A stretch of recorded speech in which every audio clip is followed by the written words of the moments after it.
International standards తో quality education అందిస్తుంది futuristic edu initiatives. నమస్తే, నేను Kavitha. Welcome to I dream news and నిజాలు. వెస్ట్ బెంగాల్ సీఎం మమతా బెనర్జీ కీలకమైనటువంటి వ్యాఖ్యలు చేశారు. మహిళలు శక్తివంతులా లేకపోతే బీజేపీ శక్తివంతమైనటువంటి పార్టీయా? బలం చూపించుకోవాల్సినటువంటి సమయం వచ్చింది. ఓటర్ లిస్టులోంచి మీ పేర్లను కనుక తొలగిస్తే వంటగదిలో ఉన్నటువంటి పనిముట్లను యూజ్ చేయండి, వాటితో సమాధానం చెప్పండి అనే మాటతో పాటుగా అక్కడున్నటువంటి బీఎస్ఎఫ్ క్యాంపుల దగ్గరికి మహిళలు వెళ్లకుండా జాగ్రత్తగా ఉండాలి అనేటువంటి మరో కీలకమైనటువంటి వ్యాఖ్య చేశారు.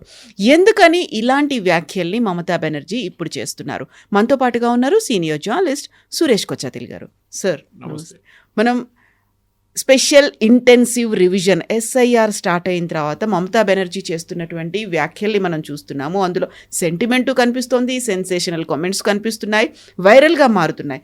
బట్ ఈసారి చేసినటువంటి వ్యాఖ్యలు, నిన్న మాట్లాడినటువంటి మాటల్ని ఎలా చూడాలి? అందులో మహిళల్ని ప్రొవోక్ చేస్తున్నారు. మీరు శక్తివంతులా, మీ పేరు కనుక మీరు తొలగిస్తే వంటగదిలో ఉన్నటువంటి పనిముట్లను ఆయుధాలుగా మార్చుకోండి అనే మాట. కవిత గారు, మమతా బెనర్జీ ఫస్ట్ టైం కాదు ఇట్లాంటి స్టేట్మెంట్ చేసేది. దీనికన్నా ముందు కూడా చాలాసార్లు ఆమె ఇట్లాంటి స్టేట్మెంట్ చేశారు. సుప్రీంకోర్టు వ్యతిరేకంగా కూడా స్టేట్మెంట్ చేశారు. మీకు గుర్తుంటుంది, టీచర్స్ కేసులో, అపాయింట్మెంట్ కేసులో సుప్రీంకోర్టు కూడా కల్కట్టా హైకోర్టు ఇచ్చిన జడ్జిమెంట్ సరిపడితే ఆమె అక్కడున్న సుప్రీంకోర్టు జడ్జెస్ వ్యతిరేకంగా స్టేట్మెంట్ ఇచ్చారు. యాక్చువల్లీ దీంట్లో నాకు చాలా ఆశ్చర్యం ఏమనిపిస్తుందంటే, ఎలక్షన్ కమిషన్ కేసు ఎందుకు ఫైల్ చేయట్లేదు, బిఎస్ఎఫ్ వాళ్ళు కేసు ఎందుకు ఫైల్ చేయట్లేదు? ఒక ముఖ్యమంత్రి ఒక వైలెన్స్ని ఇన్స్టిగేట్ చేస్తున్నప్పుడు డెఫినెట్లీ ఆమె ముఖ్యమంత్రి పదవిలో ఉండలేదు. ఆమె తీసేసేయాలని అక్కడి నుంచి. She can be disqualified straight away.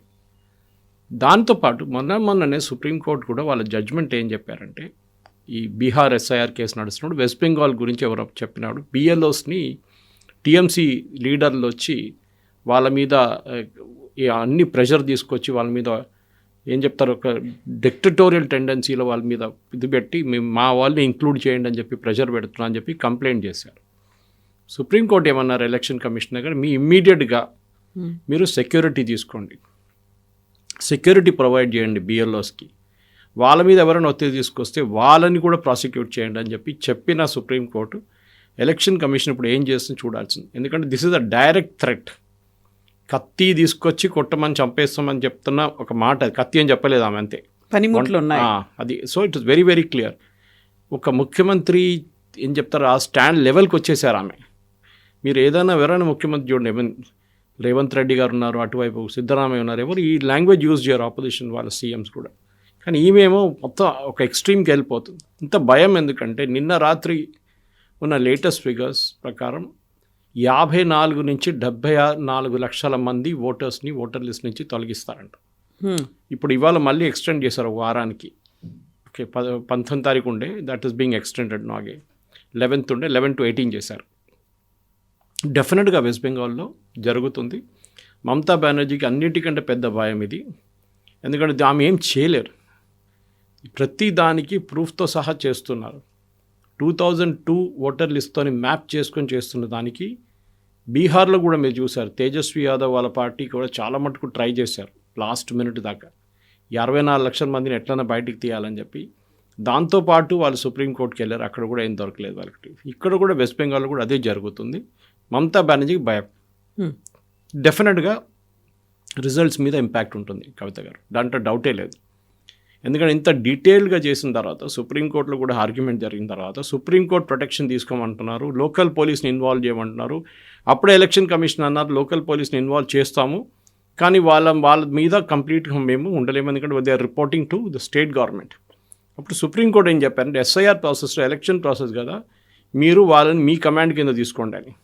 So చూడాల్సింది మండే రోజు బహుశా సుప్రీంకోర్టులో మళ్ళీ హియరింగ్ వస్తుంది, ఆ రోజు ఏం చెప్తారో మనం చూడాల్సింది. డెఫినెట్గా సుప్రీంకోర్టు చాలా సీరియస్గా తీసుకుంటారు.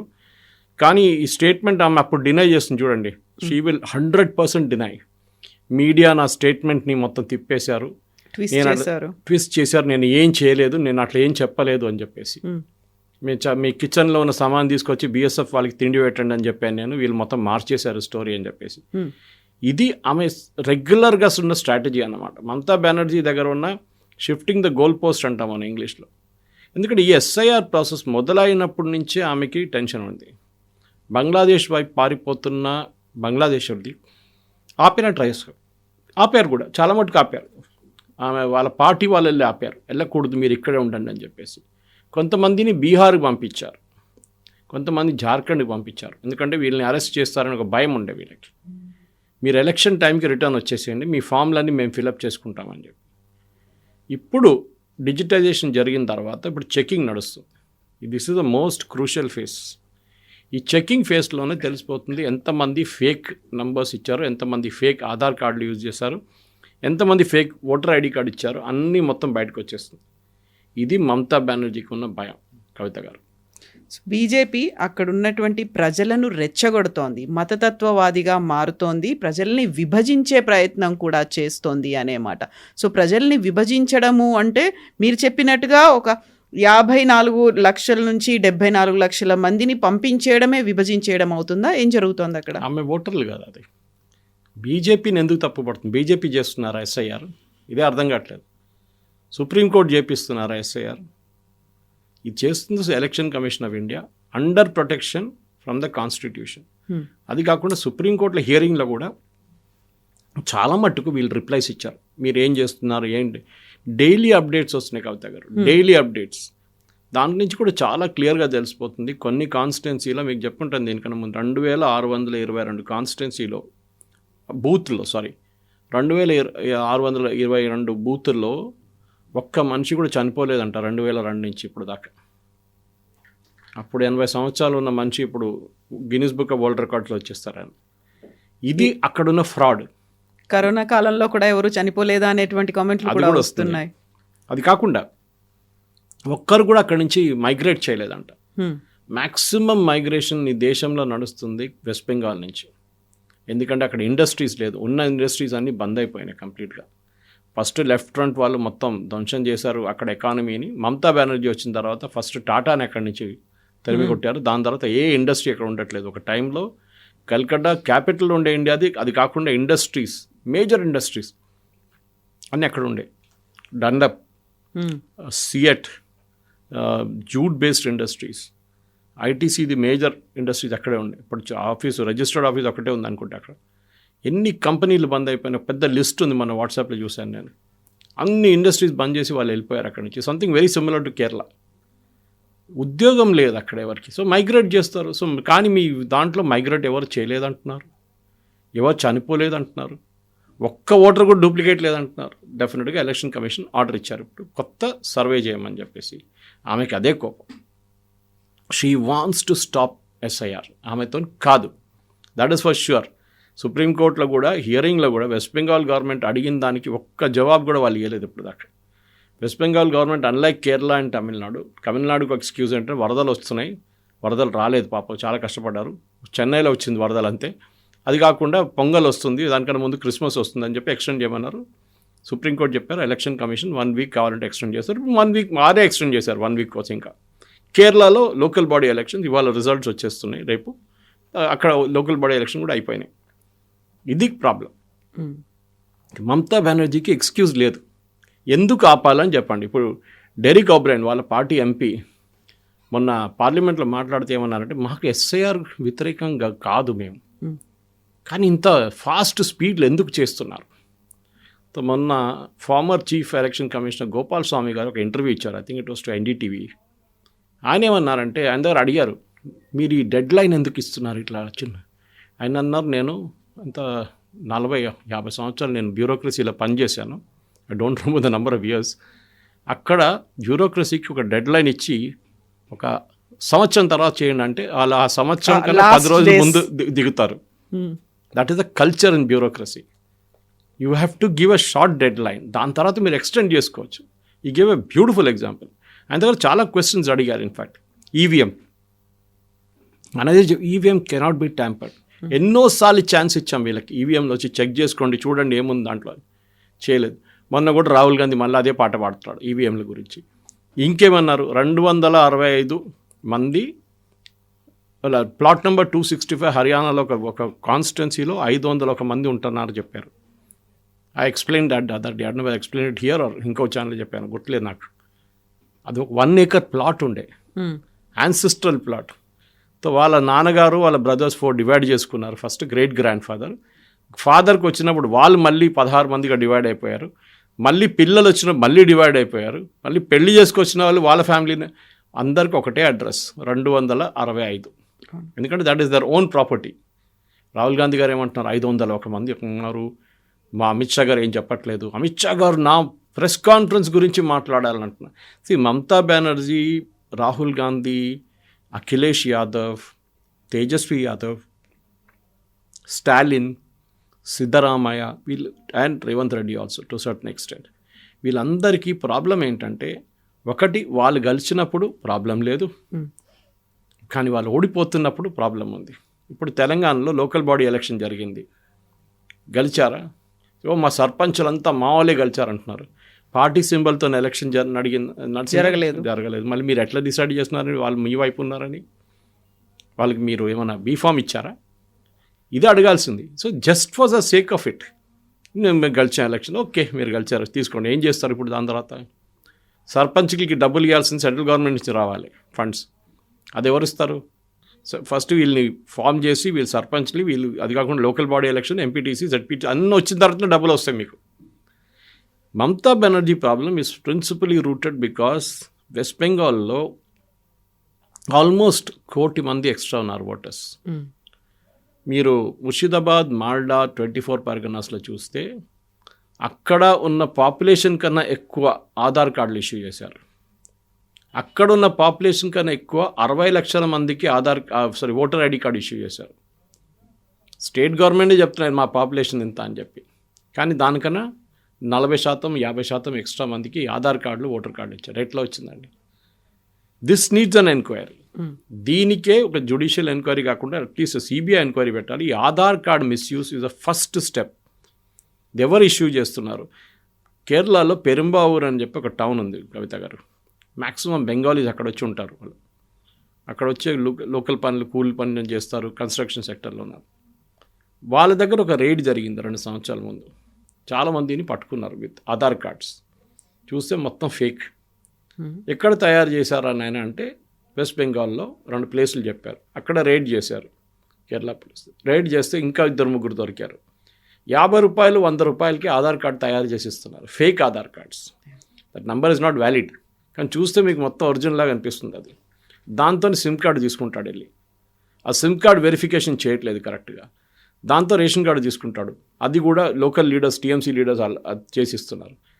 దీని అందరినీ డెఫినెట్గా ఒక ఎలక్షన్ కమిషన్ కూడా చాలా స్ట్రిక్ట్ ఉండాలి. ఎందుకంటే లీనియన్సీ చాలా ఇస్తున్నారు మమతా బెనర్జీకి. ఆమెని డెఫినెట్గా you have to hold or accountable.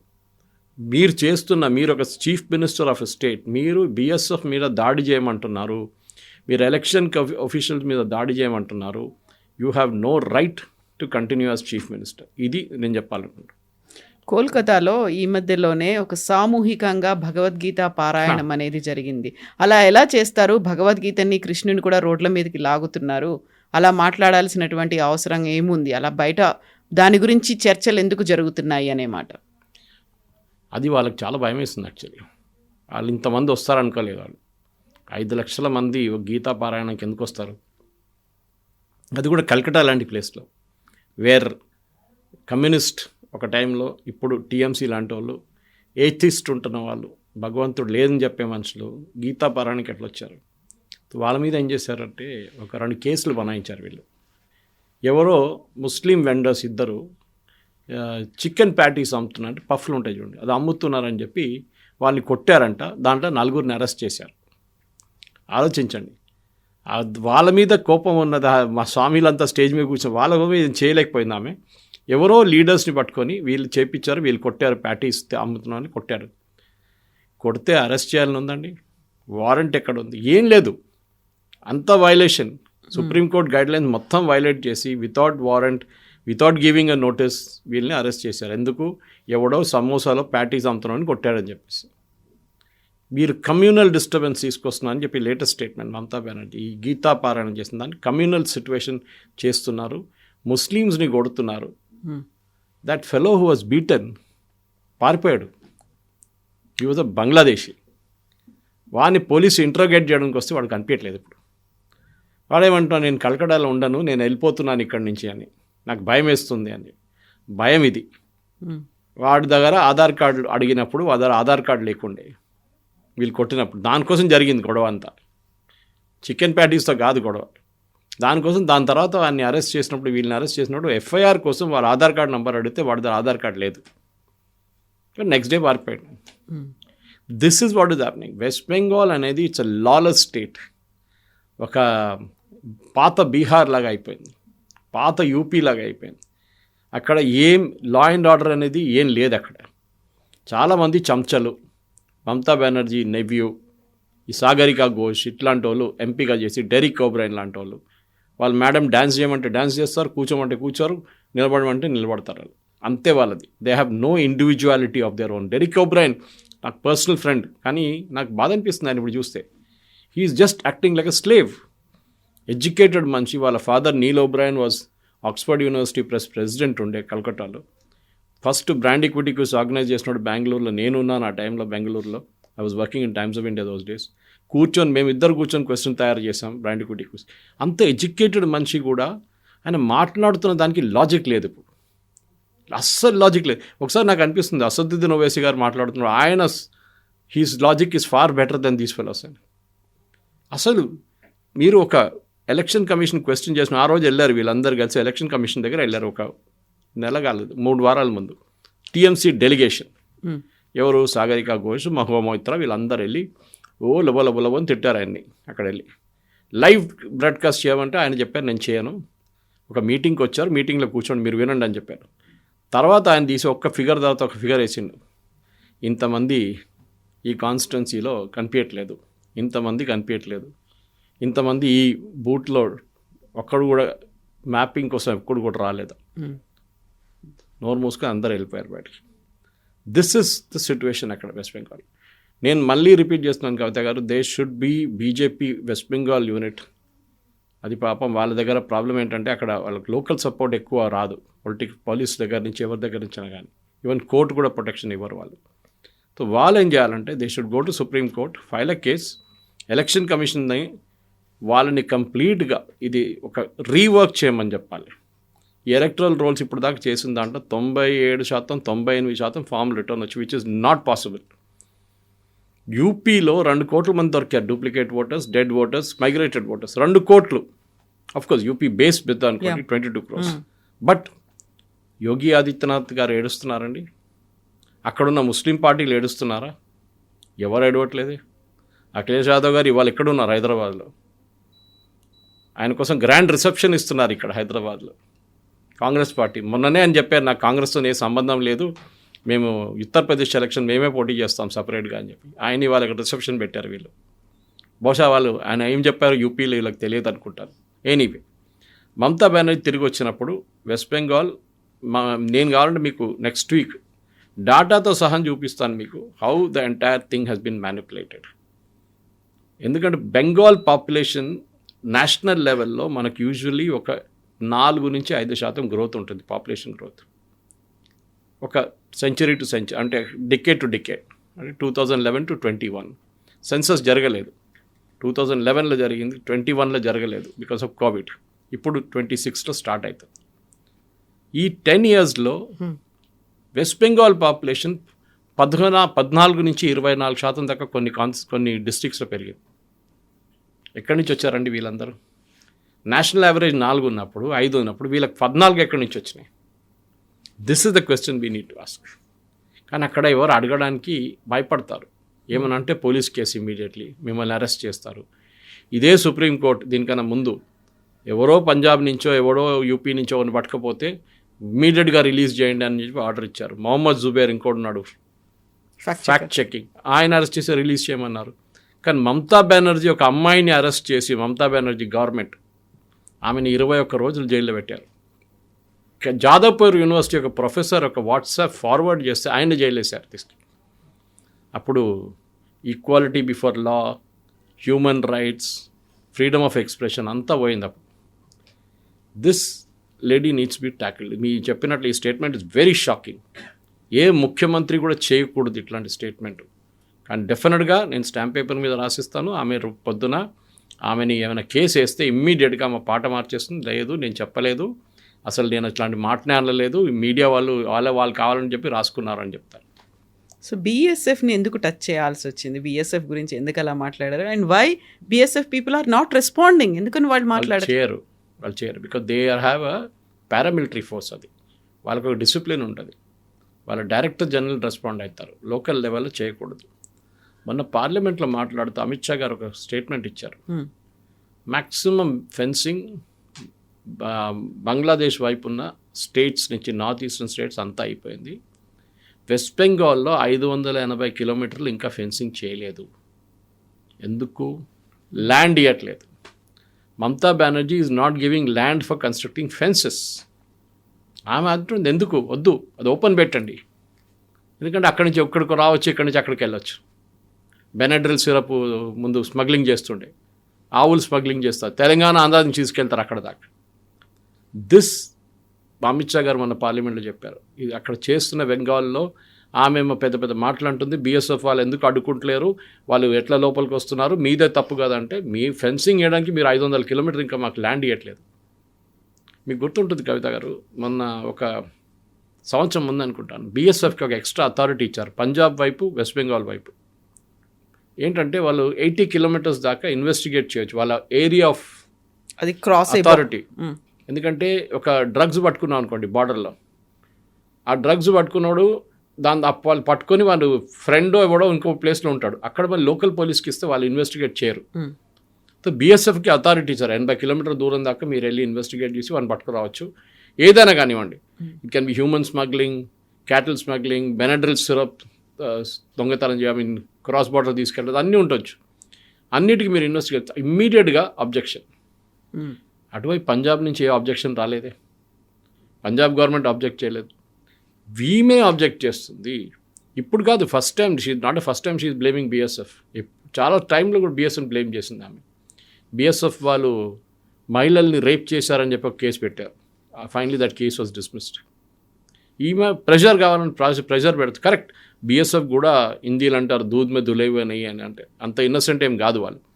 దీనికన్నా ముందు 2014 కన్నా ముందు వాళ్ళు దేవర్ టోటలీ కరప్ట్. ఈవెన్ 2015-16 కూడా కరప్ట్ ఉన్నారు వాళ్ళు. అమిత్ షా గారు ఫైనలీ కంట్రోల్ తీసుకొచ్చేదాకా డబ్బులు తీసుకొని మనుషుల్ని అక్కడి నుంచి ఇక్కడికి పంపించే కేసు ఉండే వాళ్ళకి. ఇప్పుడు అందులో కూడా చాలా వరకు నార్త్ ఈస్ట్లో మనం గతంలో చూసాము, ఒక లేడీ అంటే చాలా వరకు కూడా తను ప్రొటెస్ట్ చేస్తూ ఉండింది కదా. కరెక్ట్, అందరు చేస్తారు. ఎందుకంటే సెక్యూరిటీ ఫోర్సెస్ మీద మీకు ప్రెషర్ పెట్టాలంటే ఫస్ట్ అలిగేషన్, రేప్ అలిగేషన్ పెట్టండి. ఎగ్జాక్ట్లీ, వాళ్ళు ఇమ్మీడియట్ డిఫెన్సివ్లో వెళ్ళిపోతారు. ఎందుకంటే అందరికీ వాళ్ళ ఆనర్ చాలా ఇంపార్టెంట్. రేపు ఈ కేసు క్లోజ్ అయ్యేదాకా వాళ్ళని సస్పెన్షన్లో పెడతారో, లేకుంటే ట్రాన్స్ఫర్లో పెడతారో, లేకుంటే లూప్ లైన్ పోస్ట్ పెడతారో, లేకుంటే డెస్క్ జాబ్ ఇస్తారో తెలియదు. సో అలిగేషన్ పెట్టగానే వీళ్ళందరూ డిఫెన్సివ్లో వెళ్ళిపోతారు. రేపు మహిళలు వచ్చి ప్రొటెస్ట్ చేసి, మీకు గుర్తుంది కాశ్మీర్లో కవిత గారు, ఎన్కౌంటర్ జరుగుతున్నప్పుడు ఒక అర్బన్ ఏరియాలో ఒక హౌస్ని ఒక టెర్రరిస్ట్ ఉన్న ఇల్లు సరౌండ్ చేసుకున్నప్పుడు సెక్యూరిటీ ఫోర్సెస్, మహిళలు వచ్చి పిల్లలతో సహా వచ్చి అక్కడ సెక్యూరిటీ ఫోర్సెస్ని సరౌండ్ చేస్తారు, మీరు ముందుకు వెళ్ళకూడదు అని చెప్పి. అవును, మహిళల్ని వాడుకుంటున్నారు అక్కడ. ఎందుకంటే వీళ్ళు షూట్ చేస్తే then that becomes a big law and order issue. ఇదే స్ట్రాటజీ మమతా బెనర్జీ యూజ్ చేస్తుంది. అండ్ డెఫినెట్గా వెస్ట్ బెంగాల్లో ఇప్పుడు దాకా జరిగిన ఇన్సిడెంట్స్ని ఎంక్వైరీ చేయాల్సింది. మమతా బెనర్జీ అండర్లో ఫామ్స్ ఇచ్చిన వాళ్ళని కూడా కంప్లీట్గా ఇంకోసారి రీఎవాల్యుయేట్ చేయాల్సి వస్తుంది. Original forms cannot be accepted.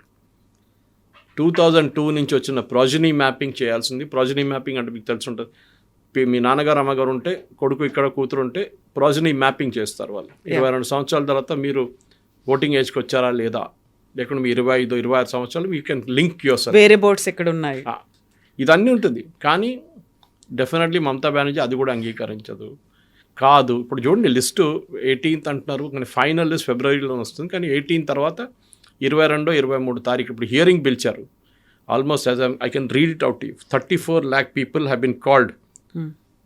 Nearly 4% of state resources of this voters have been called for verification. Hearing 30 లక్షల మందిని హియరింగ్కి పిలిచారు. ఇది కాకుండా చనిపోయిన వాళ్ళు ఉన్నారు, ఇది కాకుండా డూప్లికేట్ ఓటర్స్ ఉన్నారు, ఇది కాకుండా మైగ్రేటెడ్ ఓటర్స్ ఉన్నారు, అది కాకుండా ఈ 30 లక్షలు ఉన్నారు. This is election commission data as of 12th of December.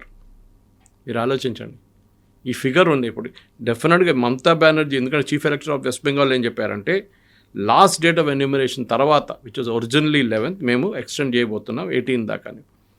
4 ఇప్పుడు ఉన్న దాంట్లో 7.6 crore ఓటర్స్ ఉన్నారు వెస్ట్ బెంగాల్లో. దాంట్లో 4% ఇది 4%. బీహార్ గుర్తుపెట్టుకోండి 64 లక్షలు. It is coming very close to that figure. ఆ ఫిగర్ వచ్చేదాకా డెఫినెట్గా ఎస్ఐఆర్ ఎక్సర్సైజ్ ఫినిష్ అయ్యేదాకా నా అంచనా ప్రకారం it will be nothing less than 80 lakhs. ఎందుకంటే వీళ్ళు ఏం చేశారు తమాషా వినండి. ఆఫ్ దిస్ 29 lakh ఓటర్స్, దీంట్లో 34 లక్షల్లో 29.3 లక్షల ఓటర్స్ ఏం చేశారంటే మీ నాన్నగారు అమ్మగారి పేరు ఉందా 2002లో అంటే వాళ్ళ పేరుతో లింక్ చేసుకున్నారు. 2002లో వాళ్ళ పేరు ఉంది, వాళ్ళ పేరుతో లింక్ చేసుకు, వాళ్ళ అమ్మగారు నాన్నగారు ఎక్కడ కనిపించట్లేదు. అది ఎట్లా చేస్తారండి అంటే దెన్ గ్రాండ్ పేరెంట్స్ లేరు, ఎవరు కనిపించట్లేదు. సో డెఫినెట్గా ఇక్కడ ఉన్న ఎంక్వైరీ జరగాల్సిందే. How are they doing it? Uncollectable forms ఇంకోటి ఉంది, absent, duplicate and dead, collect చేయలేదు ఫార్మ్స్, అది 24.2 lakhs. Total 58 lakh uncollectable forms. 58 లక్షల అన్కలెక్టబుల్ ఫార్మ్స్ కలెక్టే చేయలేదు అంటే వాళ్ళు లేరు. అడ్రస్కి వెళ్తే వాళ్ళ ఇంట్లో ఎవరు లేరు, అడిగితే పక్కన వాళ్ళకి తెలియదు, వీళ్ళు ఎక్కడ పోయా తెలియట్లేదు, వాళ్ళందరూ బంగ్లాదేశ్లో ఉన్నారు. So 58 lakh voters, I'm giving you data from the latest data which was uploaded at 10 o'clock ఇవాళ పొద్దున. సో టోటల్ చూడండి, ఈ 58, ఈ 29 అన్నీ కలిపితే 80 నుంచి 85 లక్షల ఓటర్స్ లిస్ట్లో ఉండరు. ఇదే జరగబోతుంది. Thank you so much Thank you sir. very much. Thank you.